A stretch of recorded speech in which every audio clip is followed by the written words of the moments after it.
बिस्मिल्लाहिर्रहमानिर्रहीम। आज हम क्लास 12 मैथ का यूनिट नंबर 3 स्टार्ट कर रहे हैं और इसका नाम है इंटीग्रेशन। अब ये इंटीग्रेशन क्या है? इंटीग्रेशन का वैसे जो लफ्ज़ी मतलब है वो है चीज़ों को जोड़ के इकट्ठा करना, यानी छोटी छोटी चीज़ों को जोड़ के बड़ी चीज़ बनाना। जैसा कि आप कोई केमिकल रिएक्शन देखते हैं तो उसमें छोटे छोटे डिफरेंट कंपोनेंट्स होते हैं, कंपाउंड्स होते हैं या फिर उसमें एलिमेंट्स होते हैं। उनको जब हम जोड़ते हैं, उनका रिएक्शन करवाते हैं तो हमारे पास एक पूरा प्रोडक्ट बन जाती है। तो इसी तरह छोटी छोटी चीज़ों को जोड़ के जब हम एक परफेक्ट चीज़ बना देते हैं तो उसको इंटीग्रेट कहते हैं। तो इंटीग्रेशन का मतलब है कि मुख्तलिफ़ चीज़ों को, छोटी चीज़ों को जोड़ के बड़ी चीज़ बनाना। पिछला चैप्टर जो था चैप्टर नंबर 2, उसमें हमने पढ़ा था डिफ़रेंशिएशन। डिफ़रेंशिएशन में हम क्या करते हैं कि बड़ी चीज़ों को तोड़ के छोटा करते हैं, यानी पावर रूल अगर आप देख लें तो उसमें पावर छोटी हो जाती है। अगर उसका दोबारा डेरिवेटिव लें और पावर छोटी हो जाती है। तो ये उसका उलट प्रोसेस है, यानी जिसका हमने डेरिवेटिव लिया होता है उसी का अगर हम इंटीग्रेशन करें तो वापस वही फंक्शन आ जाता है हमारे पास जहाँ से हमने डेरिवेशन शुरू की थी।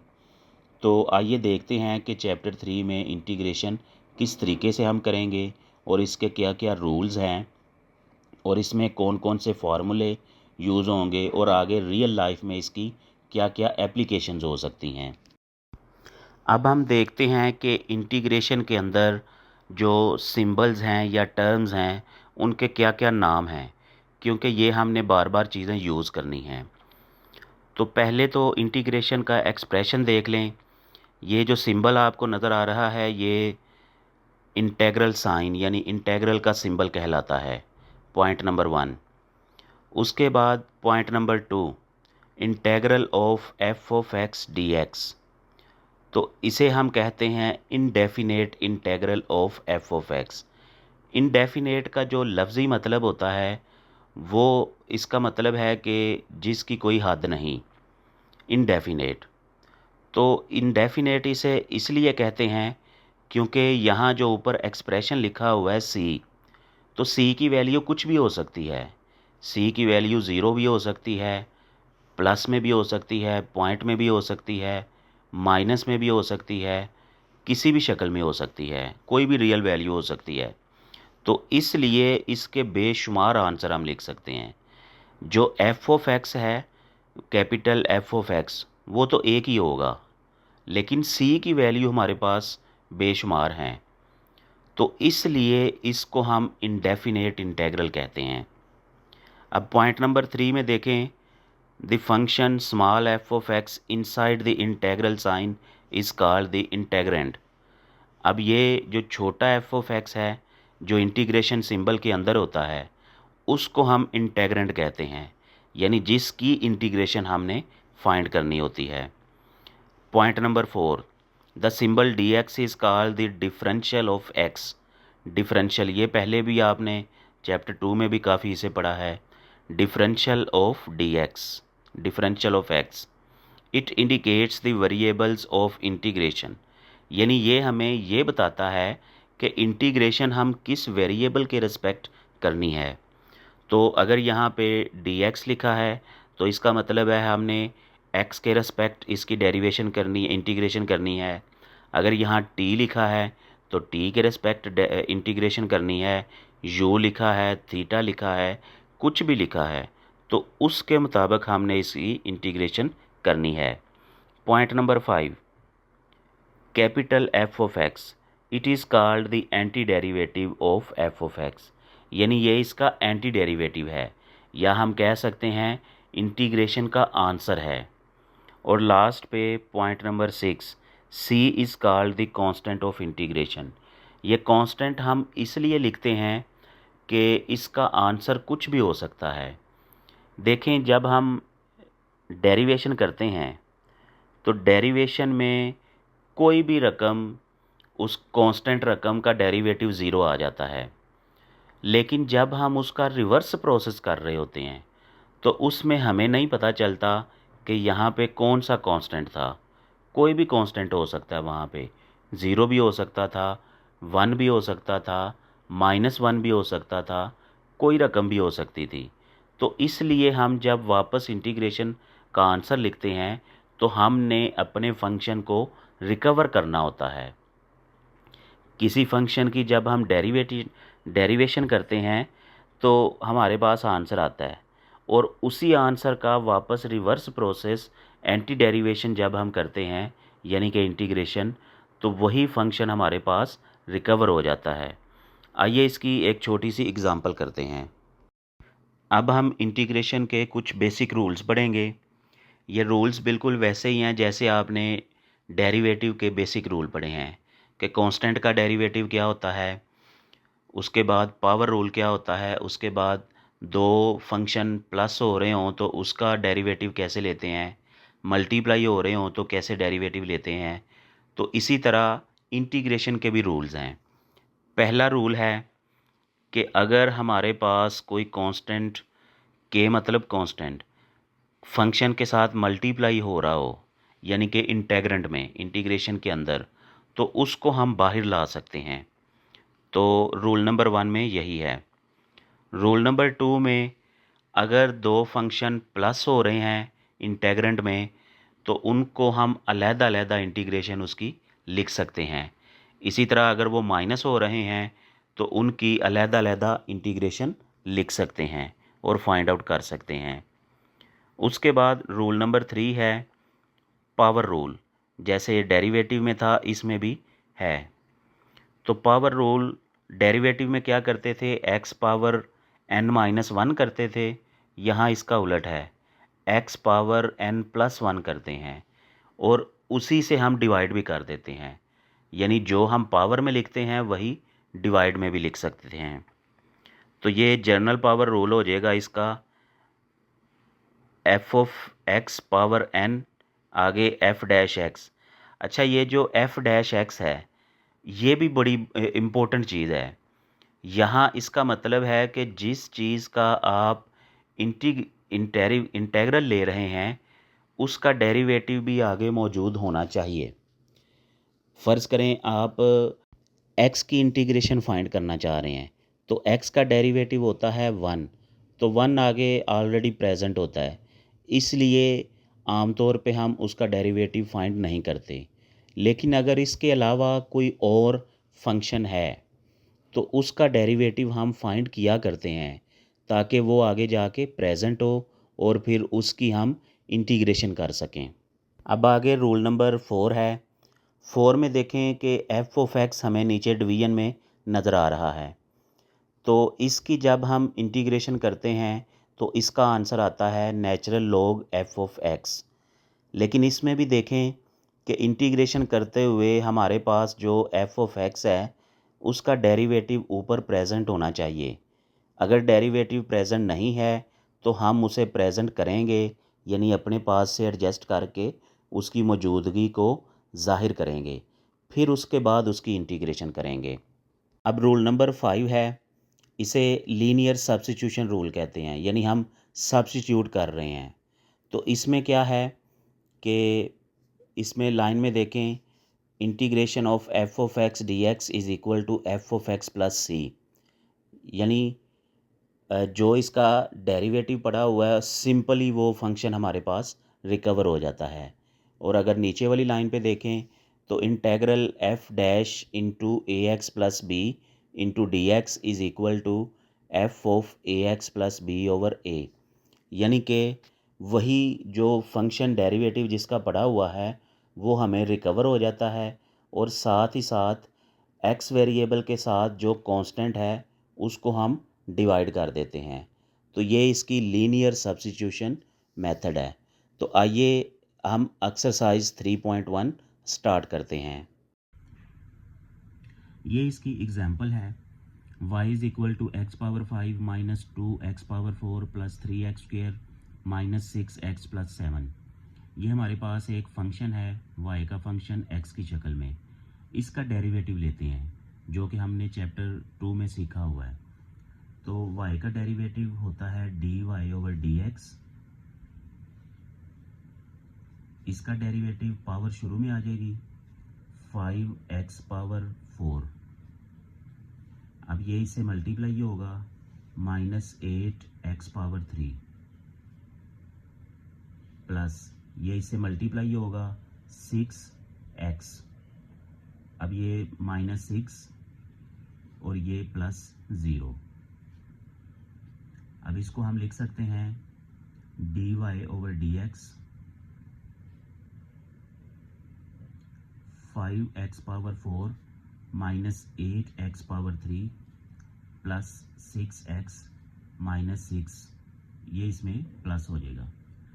अब देखें हमारे पास ये कांस्टेंट टर्म थी, इसका जब डेरिवेटिव लिया तो 0 हो गया और ये इसमें ख़त्म हो गया। अब हम इसका एंटी डेरिवेटिव लेते हैं, तो एंटी डेरिवेटिव इसका उलट प्रोसेस है।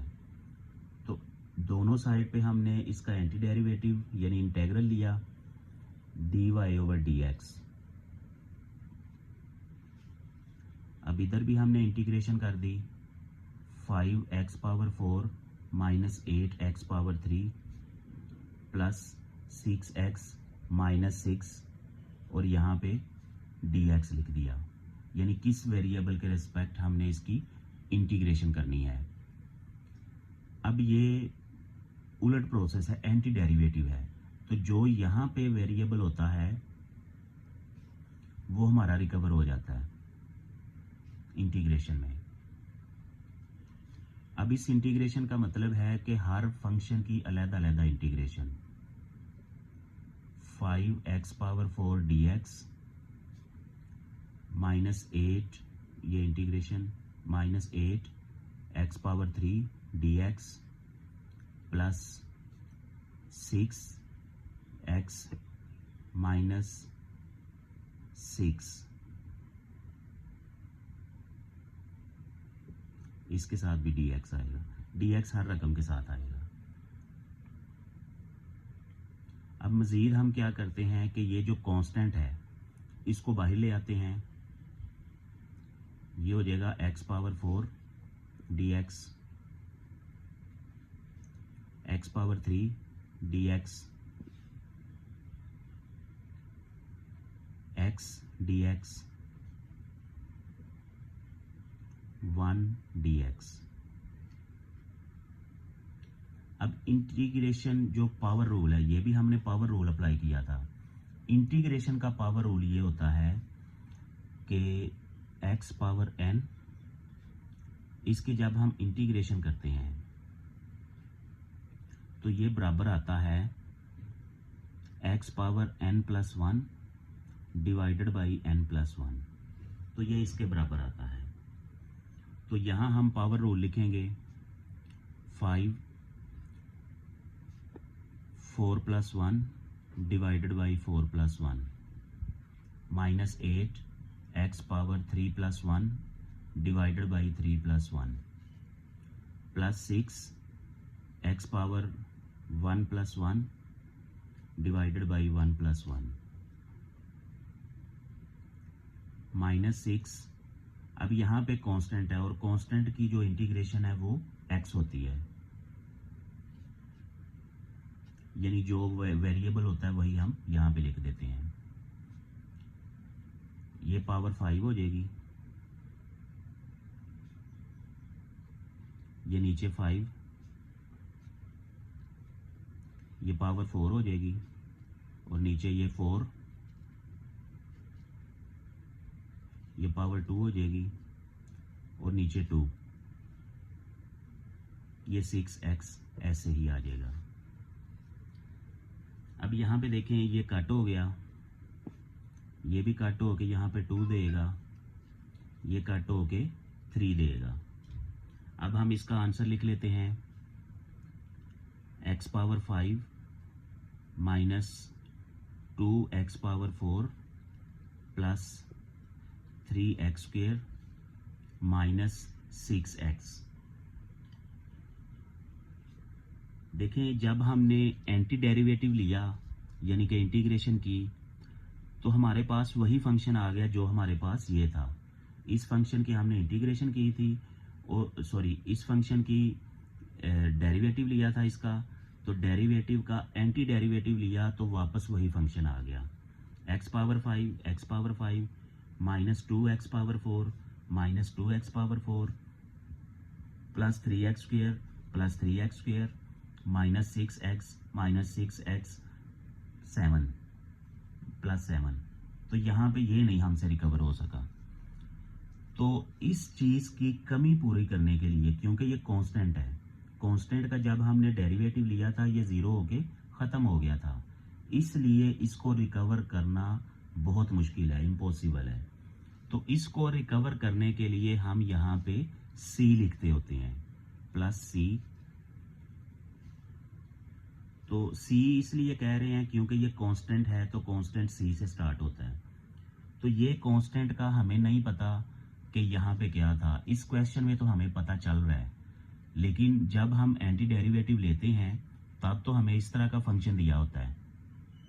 तो हमें नहीं पता कि इसकी जो हम रिकवरिंग कर रहे हैं तो उसके अंदर कौन सा कांस्टेंट यूज़ हुआ था, वो माइनस था, प्लस था, ज़ीरो था, या कोई डेसिमल में रकम थी, क्या थी, हमें नहीं पता था।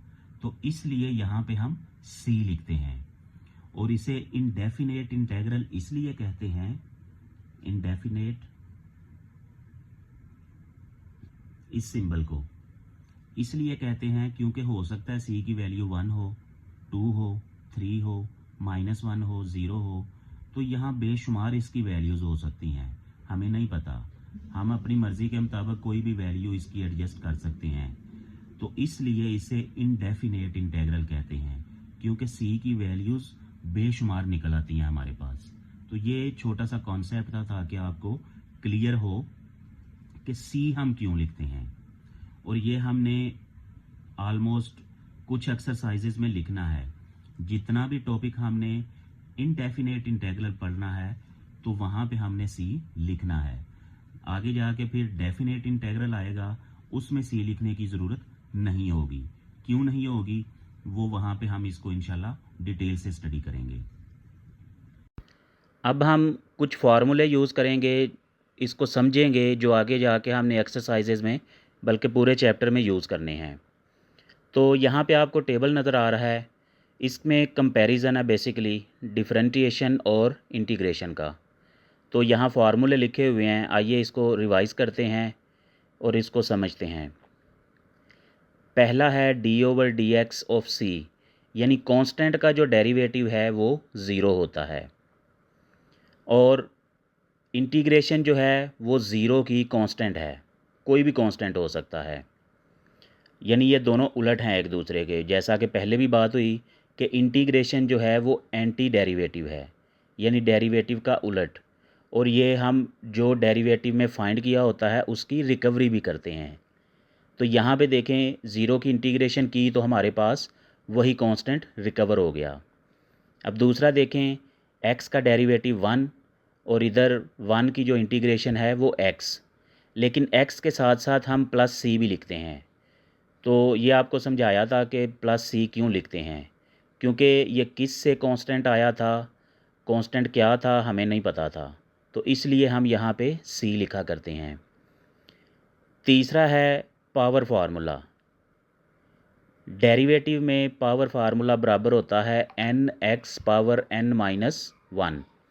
और इंटीग्रेशन में जो पावर फार्मूला होता है वो होता है x⁻n+1 डिवाइडेड बाई n+1।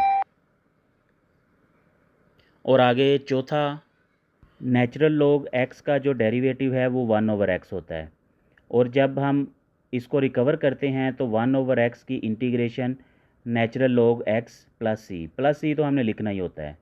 अब आगे फिफ्थ है कि एक्सपोनेंशियल, यानी जब e बेस हो जाए और उसमें वेरिएबल जो है पावर में आ जाए तो उसका डेरिवेटिव e⁻x होता है। और इंटीग्रेशन में देखें तो इंटीग्रेशन भी इसकी यही है। ये वाहिद फंक्शन है कि जिसका डेरिवेटिव भी यही होता है और इसकी इंटीग्रेशन भी यही होती है। अब नेक्स्ट है कि अगर एक्सपोनेंशियल फंक्शन है लेकिन उसका बेस a है, यानी e नहीं है, उसके अलावा और कोई भी कांस्टेंट हो सकता है, तो उसका जो डेरिवेटिव है वो होगा a⁻x नेचुरल लॉग a, यानी जो फंक्शन है वही फंक्शन आ जाएगा और फिर बेस का नेचुरल लॉगरिथम। और अगर इसकी इंटीग्रेशन देखें तो a⁻x की इंटीग्रेशन है a raise power x divided by natural log a, यानी नेचुरल लॉग ए जो है वो नीचे डिवाइड हो रहा है, डेरिवेटिव में मल्टीप्लाई हो रहा है और नीचे इधर इंटीग्रेशन में नीचे डिवाइड हो रहा है। अब ट्रिग्नोमेट्रिक फंक्शन के डेरिवेटिव और इंटीग्रेशन है, पहले है साइन एक्स, साइन एक्स का डेरिवेटिव है कोज एक्स, लेकिन जब इंटीग्रेशन की बात करते हैं तो ये उलट हो जाता है, कोज एक्स का जो इंटेग्रल है वो साइन एक्स, और डेरिवेटिव कोज एक्स ये माइनस साइन एक्स होता है, तो साइन एक्स का जो इंटीग्रेशन है वो माइनस कोज। टेन एक्स की जो डेरिवेशन है वो सीकेंड स्क्वेयर एक्स, और इसका उलट जो है सीकेंड स्क्वेयर एक्स की इंटीग्रेशन टेन एक्स। नीचे कोट एक्स की जो डेरिवेशन है वो माइनस को सीकेंड स्क्वेयर एक्स, और इसकी जो इंटीग्रेशन है वो उलट है, माइनस कोट एक्स आता है कोसीकेंड स्क्वेयर एक्स का। तो इसी तरह आप ये सारा कंपैरिजन देख सकते हैं कि ये दोनों आपको बिल्कुल एग्जैक्टली उलट नज़र आ रहे हैं। अब इसके कुछ और हैं फार्मूले, कोट एक्स ये माइनस कोसीकेंड ये हमने पढ़ लिया। अब नीचे देखें इन्वर्स के भी हैं फार्मूले, साइन इन्वर्स एक्स का डेरिवेटिव जो है ये 1/√1 माइनस एक्स स्क्वेयर होता है, और अगर इसकी इंटीग्रेशन देखें तो ये साइन एक्स हमें रिकवर हो जाता है। तो ये फार्मूले हैं, इन फार्मूले को अच्छी तरह याद कर लें जितने भी हैं, क्योंकि ये बार बार पूरे चैप्टर में यूज़ होने हैं।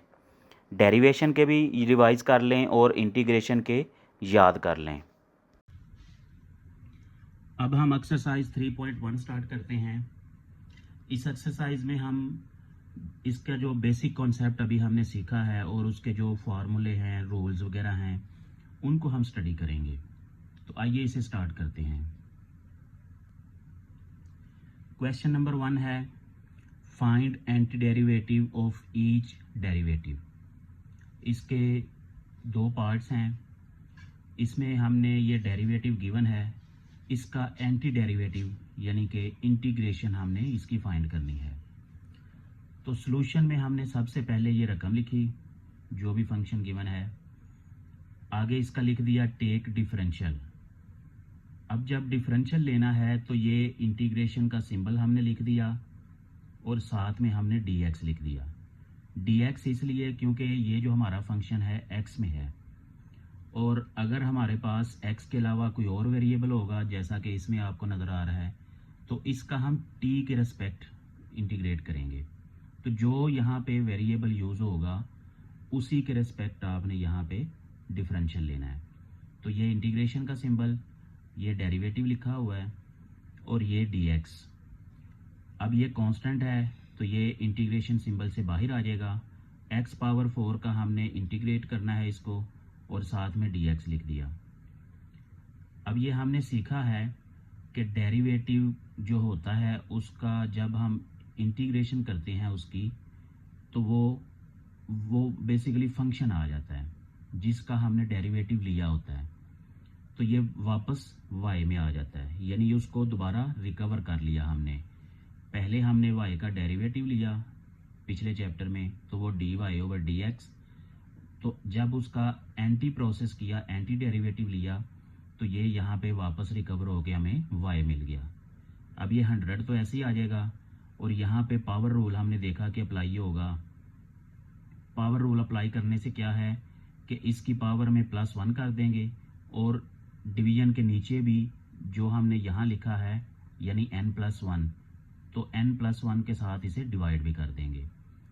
अब ये n+1 5 हो गया नीचे, तो ये 5 ऊपर वाले 100 से कट हो गया, 20 आ गया, और ये x की पावर 5 हो गई। और ये +c हमने लिखा है, ये भी आपको बताया था कि ये बहुत ज़रूरी होता है, ताकि हमें नहीं पता कि हमने जो डेरिवेटिव लिया था वो किस चीज़ का लिया था, उसमें कोई कांस्टेंट था या नहीं, तो इसलिए हम यहाँ पे ये कांस्टेंट लिखते हैं। तो जो भी वो कांस्टेंट हो सकता है, तो ये सी हमारे आंसर तक जाता है। तो ये जो सी है ये एंड तक यानी आंसर में भी शामिल होगा, तो यहाँ पे y और इधर 20x पावर 5 प्लस सी, तो ये हमारा फंक्शन आ गया y का। अगर आप इसका वापस डेरिवेटिव लें तो आप देखेंगे कि ये जो पावर है ये इसके साथ मल्टीप्लाई हो जाएगी, 100 बना देगी, और इसकी पावर 4 हो जाएगी, यानी x पावर 4, और ये कांस्टेंट है, तो कांस्टेंट का डेरिवेटिव 0 होता है, यानी इसका जब हम डेरिवेटिव लेंगे तो ये आंसर आ जाएगा 100x पावर 4। तो वापस अब अगर क्वेश्चन में देखें तो यही रकम है आपके पास 100x पावर 4, यानी डेरिवेटिव और एंटी डेरिवेटिव यानी कि इंटीग्रेशन जिसे हम कहते हैं, ये दोनों एक दूसरे के रिवर्स प्रोसेस हैं, उलट प्रोसेस हैं।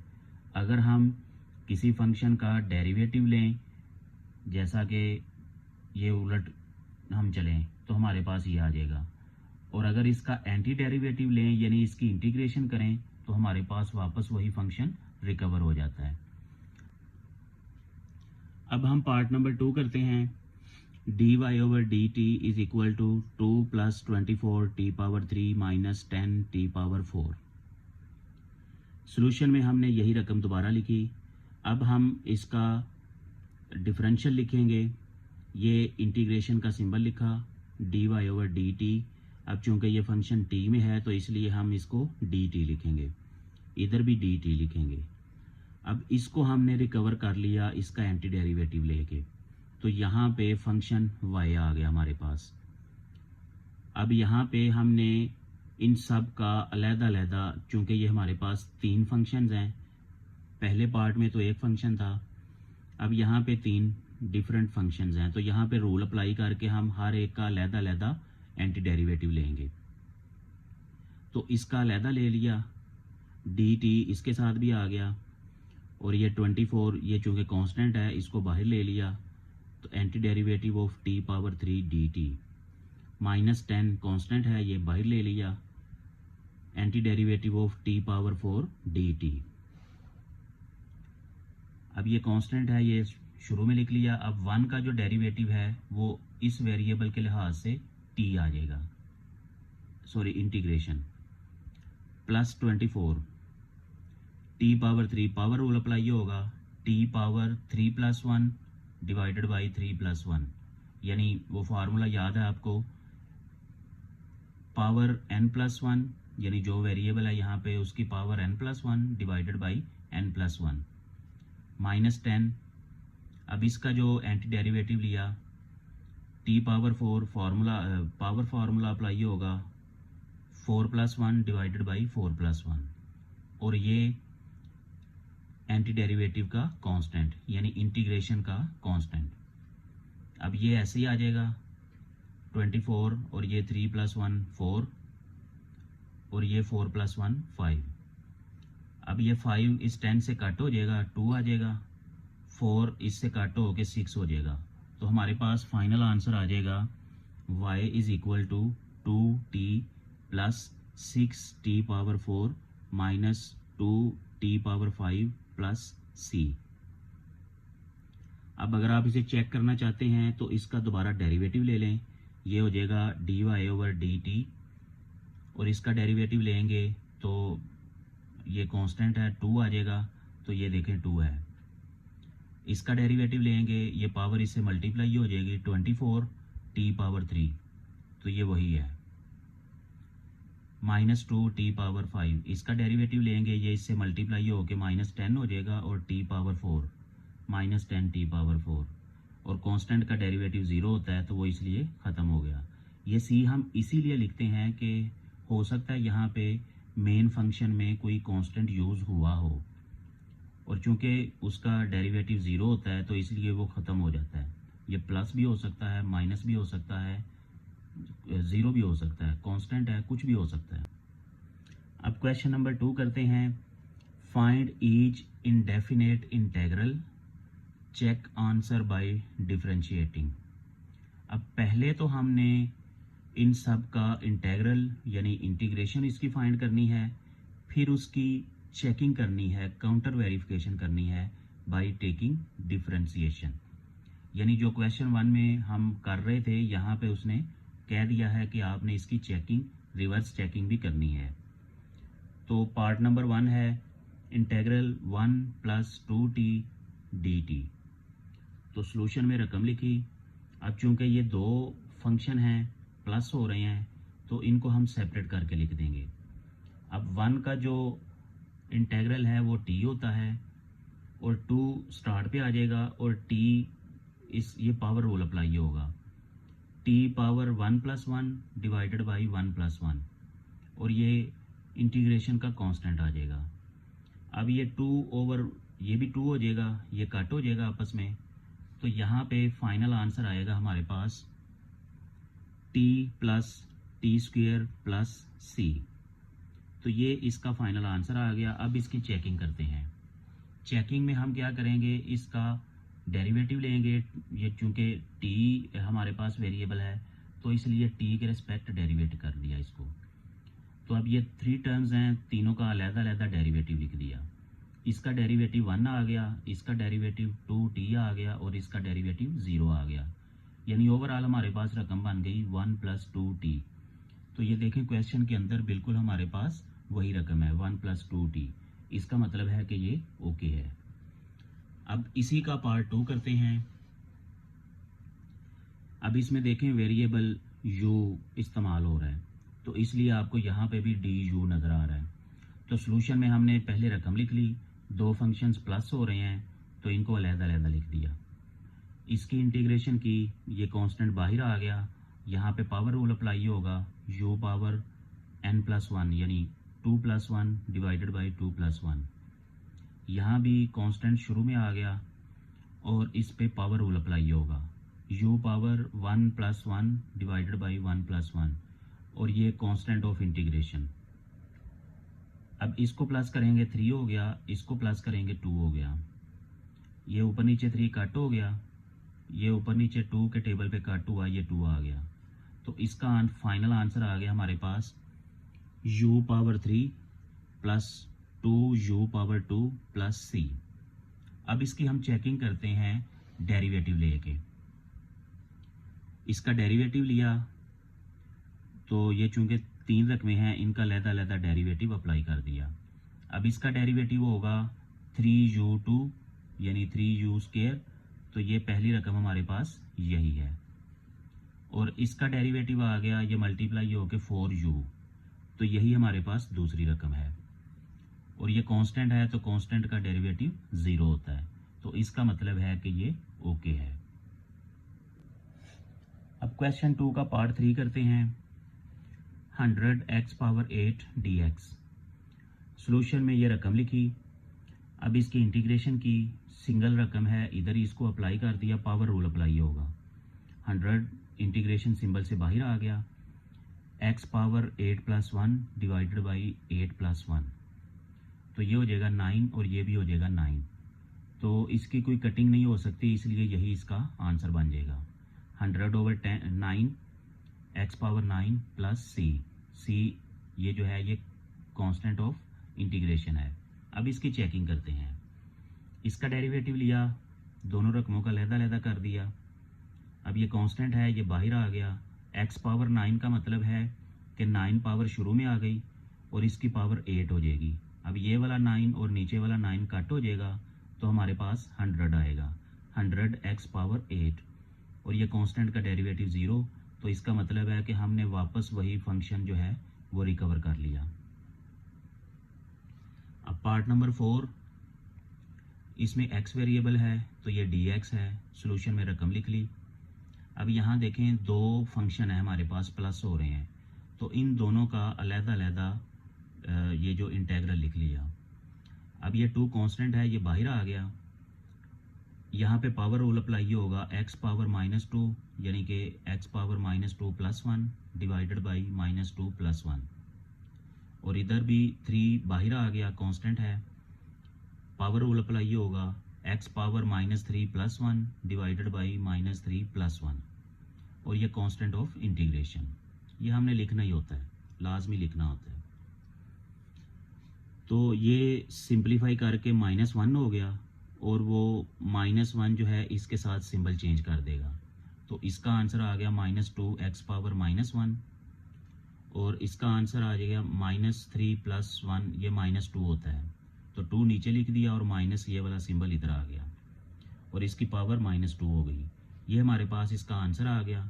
अब इसकी चेकिंग कर लें, तीनों रकमों का अलग-अलग डेरिवेटिव लिख लिया, ये कांस्टेंट शुरू में आ गया, ये पावर शुरू में आ जाएगी और इसकी पावर जो है ये -1 यानी -2 हो जाएगी।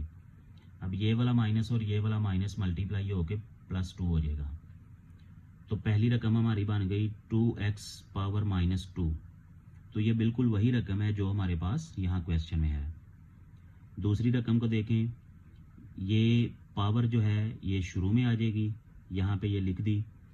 अब ये -2 ये माइनस माइनस प्लस हो गया और ये ऊपर वाला 2 नीचे वाले 2 से कट हो गया, ये आ गया 3x पावर -3 और कांस्टेंट का डेरिवेटिव 0।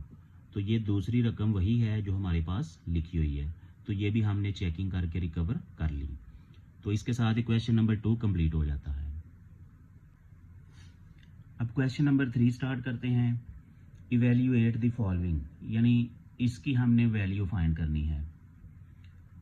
तो सॉल्यूशन के अंदर हमने ये रकम लिख ली। अब देखें यहाँ पे 1 2 3 फंक्शंस हैं आपके पास, तो तीनों का अलग-अलग हमने ये इंटीग्रल सिंबल लिख दिया। अब ये 5 कांस्टेंट है, इसको बाहर ले आए, 10 कांस्टेंट है, इसको बाहर ले आए, 20 कांस्टेंट है, इसको बाहर ले आए। ये वाला स्टेप आप मिस भी कर सकते हैं, यहाँ पे डायरेक्ट भी आप इसका जो है इंटीग्रल अप्लाई कर सकते हैं। 5 चूँकि कांस्टेंट है बाहर रहेगा, यहाँ पे पावर रूल अप्लाई होगा, x पावर 3+1 ओवर 3+1। इधर भी power rule, x power 1+1 divided by 1+1। इधर जो है ये 1 है तो लिहाजा यहाँ पे x आ जाएगा, तो ये कांस्टेंट ऑफ इंटीग्रेशन। अब ये x पावर 4 और यहाँ भी 4, ये पावर 2, यहाँ भी 2, ये 1 ऐसे ही आ जाएगा। अब इसकी तो कटिंग नहीं हो सकती, इसकी हो सकती है, तो इसको हमने 2 के टेबल पे कट कर लिया, तो ये हमारे पास इसका फाइनल आंसर आ जाएगा 5/4 x power 4 plus 5x² plus 20x plus c। अब पार्ट नंबर 2 में एक ये फंक्शन है हमारे पास और एक ये ब्रैकेट के अंदर फंक्शन है और ये इसके साथ मल्टीप्लाई हो रहा है। तो पहले क्या करेंगे, हम इसको अंदर मल्टीप्लाई करके सिंप्लीफाई करेंगे। तो इसको अंदर मल्टीप्लाई किया, इससे मल्टीप्लाई किया तो x पावर 3 हो गया, इससे मल्टीप्लाई किया तो ये ऊपर x² और नीचे x आ गया, तो ये कट हो गया, ऊपर आएगा x। तो ये दो फंक्शन हमारे पास प्लस की शक्ल में आ गए। तो इन दोनों की अलग-अलग इंटीग्रेशन लिख दी। अब इसमें कोई कांस्टेंट नहीं है तो डायरेक्ट इसकी अप्लाई कर दें, power rule, x power 3+1 divided by 3+1 और इधर भी पावर रूल 1+1 डिवाइडेड बाई 1+1 और ये कांस्टेंट ऑफ इंटीग्रेशन। तो ये 4 नीचे भी 4 और ये 2 और नीचे भी 2, तो इससे आगे ये सिंप्लीफाई नहीं हो सकता, लिहाजा यही हमारा फाइनल आंसर है। x power 4 divided by 4 plus x² divided by 2 plus c। अब इसका part number 3, y² plus 1/y और इस सारे का स्क्वायर। तो इसका हम स्क्वायर पहले ओपन करेंगे, सिंप्लीफाई करेंगे। सॉल्यूशन में रकम लिखी, इसका स्क्वायर ओपन करेंगे। पहली रकम का स्क्वायर प्लस 2, पहली रकम मल्टीप्लाई दूसरी रकम प्लस दूसरी रकम का स्क्वायर। अब ये कट हो जाएगा इससे, तो ये y आ गया। अब यहाँ पे देखें, ये y² है और ये नीचे y है। इसे आप डायरेक्ट भी ऐसे लिख सकते हैं और अगर आप इसे सिंप्लीफाई करना चाहते हैं तो ये मैं आपको करके दिखा देता हूँ। ये ऊपर वाला हो जाएगा 1/2 और ये नीचे है y पावर 1, तो ये पावर नीचे आ जाएगी, ऊपर रह जाएगा 1, नीचे आ जाएगा 1 - 1/2, ऊपर 1, नीचे इसका एलसीएम लेंगे 2 - 1/2 और ये 2 - 1 1 हो गया, तो ये आ गया 1/2। तो ये इस तरह हमने ये लिखा है और इसका स्क्वायर करेंगे तो y² हो जाएगा नीचे। तो ये हमने इसका स्क्वायर ओपन करके सिंप्लीफाई कर दिया। अब इन तीनों रकमों का अलग-अलग हम इंटीग्रल ले लेंगे। ये आ जाएगा वाई डी वाई, और ये कांस्टेंट है, ये इंटीग्रल से बाहर आ जाएगा, और ये पावर नीचे प्लस की है तो इसे हम ऊपर ले जाते हैं, तो ऊपर जाके ये माइनस हो जाएगी। और ये भी इसी तरह, ये प्लस की पावर है, फ्रैक्शन में है, इसे हम ऊपर ले जाते हैं, तो इसकी पावर जो है -2 हो जाएगी डी वाई। अब इन तीनों रकमों का इंटीग्रल अप्लाई करते हैं। पावर रूल होगा y पावर 1+1 डिवाइडेड बाई 2। ये 2 उसी सेंस में है 1+1 वाला, यहाँ लिख देते हैं 1+1, और ये 2 कांस्टेंट है। इधर भी पावर रूल अप्लाई होगा, -1/2 + 1, और नीचे भी -1/2 + 1। अब ये भी पावर रूल अप्लाई होगा, -2 + 1 डिवाइडेड बाई -2 + 1। अब ये 1+1 2 हो गया। अब इसको सिंप्लीफाई करेंगे तो वही हमारे पास 1/2 आएगा प्लस का, और नीचे भी आएगा 1/2 प्लस का। अब इसका -1 आ जाएगी पावर, और नीचे भी -1 आ जाएगा, ये ऐसे ही आ जाएगा। और ये जो 2 है ये ऊपर चला जाएगा, और ऊपर जाके इस 2 से मल्टीप्लाई होके 4 हो जाएगा, और इसको हमने वाई स्क्वायर रूट कर दिया। और ये y पावर -1 है, ये नीचे आ जाएगा, तो साथ ही हमने इसको स्क्वायर रूट में लिख दिया, और ये जो माइनस का सिंबल है ये इसके साथ मल्टीप्लाई होके माइनस हो गया। तो ये हमारे पास इसका फाइनल आंसर आ गया। पार्ट नंबर 4, यहाँ हमारे पास हमें 3 फंक्शन नज़र आ रहे हैं, एक ऊपर ये है, एक ब्रैकेट में है, एक नीचे है। तो इसे हम सबसे पहले सिंप्लीफाई करेंगे। तो सॉल्यूशन में लिखा सिंप्लीफाई कैसे करेंगे, ये जो रकम है इसे इसके नीचे भी लिख लें, इसके नीचे भी लिख लें, क्योंकि ये डिवाइड हो रहा है ना, तो इसके नीचे भी लिख दिया, इसके नीचे भी लिख दिया, तो ये इससे कट होके 1 हो गया, और ये ऐसे ही जाएगा ऊपर जाके, मैंने इसको पावर -1 लिख दिया क्योंकि नीचे इसकी पावर +1 है। अब इस रकम को अंदर मल्टीप्लाई कर दें दोनों रकमों से, इससे मल्टीप्लाई करेंगे तो यही आ जाएगा, इससे मल्टीप्लाई करेंगे तो इनकी पावर जो है वो प्लस हो जाएंगी, 1/2 -1। तो इसको जब हम सिंप्लीफाई करेंगे तो ये -1/2 आ जाएगा। यहाँ पे एक स्टेप कह सकते हैं कि मैंने डायरेक्ट किया है। तो अब दोनों का हम अलग-अलग इंटीग्रल लिख लेते हैं, इसका इंटीग्रल लिख दिया और इसका लिख दिया। ये 2 कांस्टेंट है बाहर आ गया, और इसको जब सिंप्लीफाई किया था तो x पावर -1/2 आ गया। अब पावर रूल अप्लाई करें, 1/2 + 1, 1/2 + 1, -1/2 + 1, -1/2 + 1। इसको प्लस करेंगे तो 3/2, इसको भी प्लस करेंगे तो 3/2, इसको प्लस करेंगे तो +1/2, इसको भी प्लस करेंगे तो +1/2, और ये जो नीचे 2 आया है ये ऊपर चला जाएगा, और ये 3 इधर नीचे ही रहेगा। ये जो 2 नीचे है ये ऊपर चला जाएगा, और 2 से मल्टीप्लाई होके 4 हो जाएगा। तो ये हमारे पास इसका फाइनल आंसर आ गया। अब हम पार्ट नंबर 5 करेंगे।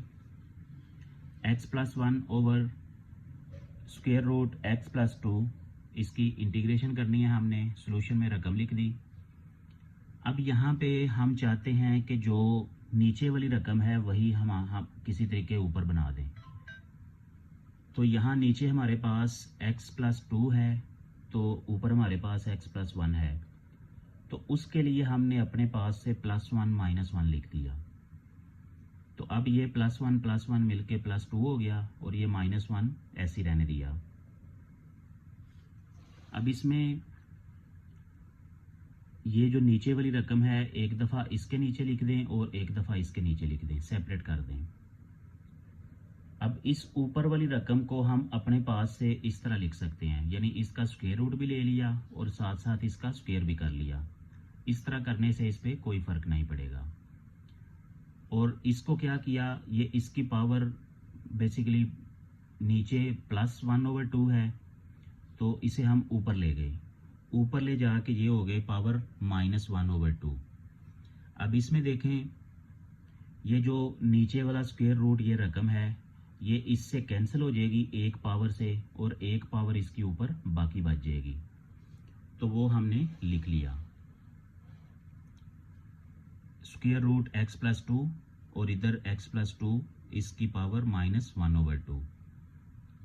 अब इसको भी हमने लिख दिया पावर 1/2। अब हम इसकी इंटीग्रेशन करेंगे, दोनों की अलग-अलग पावर रूल अप्लाई होगा। इस सारे की पावर 1/2 + 1 डिवाइडेड बाई 1/2 + 1, और इधर भी पावर रूल अप्लाई होगा। इस सारे की पावर -1/2 + 1, और ये नीचे भी -1/2 + 1, और ये कांस्टेंट ऑफ इंटीग्रेशन। अब ये जो 1/2 + 1 है, इसको हमने सेपरेट कर दिया। 1/2 ऐसे लिख दिया, और ये पावर +1 जो है इसको सेपरेट कर दिया, और इसको सिंप्लीफाई किया 3/2 हो गया। इसको सिंप्लीफाई किया +1/2, इसको सिंप्लीफाई किया +1/2। अब यहाँ पे इसको हमने स्क्वायर रूट में लिख दिया, इसको भी स्क्वायर रूट में लिख दिया। नीचे जो 2 है ये ऊपर आ गया, इधर भी ये नीचे जो 2 है ये ऊपर आ गया। तो ये हमारे पास एक इस तरह की शक्ल बन गई। अब इन दोनों रकमों का एलसीएम लेंगे।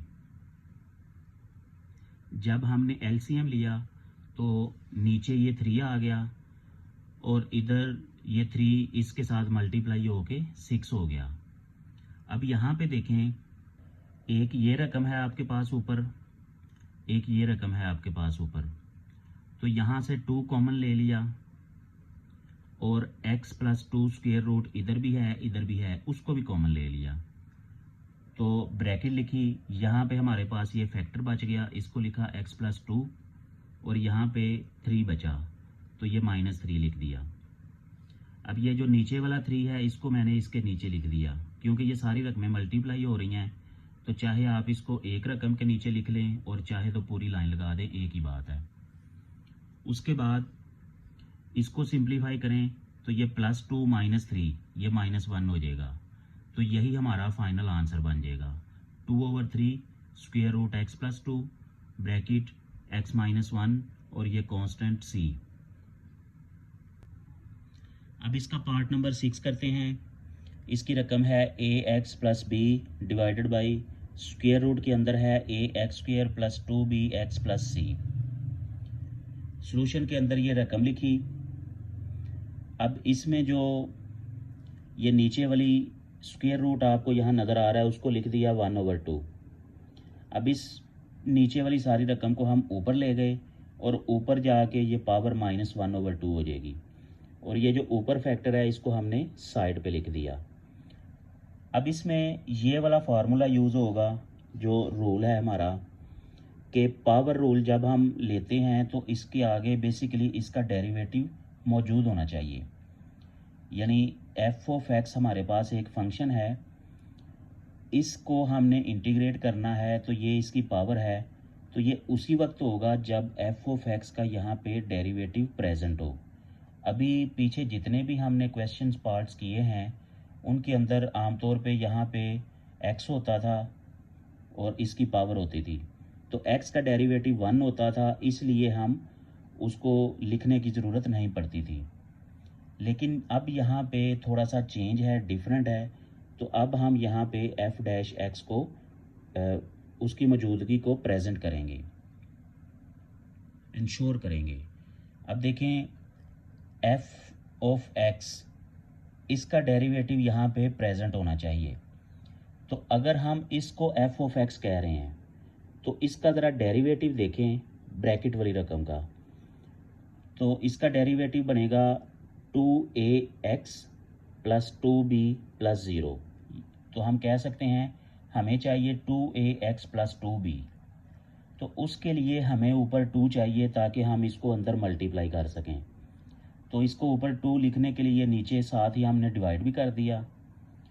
तो अब ये जो नीचे वाला 2 है ये बाहर आ जाएगा, क्योंकि ये सारे एक ये फैक्टर और एक ये मल्टीप्लाई हो रहे हैं। तो ये 2 डायरेक्टली यहाँ पे बाहर आ सकता है। तो ये वाला 2 जो है ये अंदर हमने मल्टीप्लाई कर दिया, ये हो गया 2ax + 2b। अब देखें कि ये जो ब्रैकेट है इसका डेरिवेटिव अगर आप लेते हैं डेरिवेटिव, तो ये हो जाएगा 2ax + 2b। तो ये पड़ा हुआ है यहाँ पे 2ax + 2b। तो इसका मतलब है कि अब हम पावर रूल यहाँ पे अप्लाई कर सकते हैं। तो पावर रूल अप्लाई कर दिया, 1/2 ऑलरेडी यहाँ से बाहर है, तो इस सारे का हमने इंटीग्रेट किया इसको, तो इसकी पावर हो गई -1/2 + 1 और नीचे डिवाइड भी हो गया -1/2 + 1 और ये कांस्टेंट ऑफ इंटीग्रेशन हमारे पास आ गया। यहाँ देखें एक सी आपको यहाँ नज़र आ रहा है, ये हमारे फंक्शन का सी है क्वेश्चन के अंदर, ये हमारा इस सी के साथ कोई ताल्लुक नहीं इसका, ये डिफरेंट है। तो अब इसको मज़ीद सिंप्लीफाई करें, ऊपर पावर आ गई +1/2 और नीचे भी सिंप्लीफाई करके आ गया 1/2। अब ये चूंकि प्लस का है तो ये ऊपर ही हमने इसको स्क्वायर रूट में लिख दिया और ये जो नीचे 2 आया है ये ऊपर 2 चला जाएगा और ये आपस में कट हो जाएगा, कट होके कैंसिल हो गया। तो ये हमारे पास फाइनल आंसर आ गया। अब इसमें ये जो सी है ये फंक्शन के अंदर है और ये जो सी है ये कांस्टेंट ऑफ इंटीग्रेशन है। अब इसका नेक्स्ट पार्ट करते हैं। 1/, ये सारी रकम इसके नीचे डिवीजन में है, √x + 1 + √x, इसका अलहदा स्क्वायर रूट है, इसका अलहदा स्क्वायर रूट है। तो सॉल्यूशन में हमने सबसे पहले रकम लिखी, अब इसको हम रैशनलाइज करेंगे। रैशनलाइज करने का ये तरीका है कि यहाँ जो नीचे रकम है इसी को हमने ऊपर भी लिख दिया और नीचे भी लिख दिया और साथ ही साथ इस ये वाला सिंबल चेंज कर दिया। तो ये प्लस था तो हमने माइनस लिखा। अब चूंकि ये रकम हमने अपने पास से लिखी है तो इसीलिए ये सारी रकम नीचे डिवाइड भी करनी पड़ेगी। अब इसको इससे मल्टीप्लाई किया तो यही आ गया। अब इसको इससे मल्टीप्लाई किया तो फॉर्मूला अप्लाई होगा a + b × a - b। तो ये a का स्क्वायर माइनस b का स्क्वायर। अब यहाँ पे ये जो स्क्वायर और स्क्वायर रूट है ये कट हो गया, ये भी स्क्वायर और स्क्वायर रूट कट हो गया। ऊपर वाली रकम वैसे ही आ गई, नीचे x + 1 - x आ गया। तो ये x - x कट हो गया, नीचे 1 बचा और नीचे जो 1 है इसको लिखने की ज़रूरत नहीं है। और ऊपर देखें इसको हमने पावर में 1/2 लिख दिया, इसको भी पावर में 1/2 लिख दिया। तो अब ये ब्रैकेट के अंदर हमारे पास दो रकमें हैं, एक ये वाली एक ये वाली। तो इन दोनों का अलग-अलग इंटेग्रल लिख लेते। इन दोनों का अलग-अलग इंटेग्रल लिख लिया। अब इसकी इंटीग्रेशन करते हैं, पावर रूल अप्लाई होगा 1/2 + 1, नीचे भी 1/2 + 1, इधर भी पावर रूल 1/2 + 1, 1/2 + 1। ये सिंप्लीफाई हो गए 3/2, ये भी सिंप्लीफाई हो गए 3/2, ये सिंप्लीफाई हो गए 3/2, ये भी सिंप्लीफाई हो गए 3/2। अब ये जो नीचे वाला 2 है ये ऊपर चला जाएगा, इधर भी नीचे वाला 2 ऊपर चला जाएगा।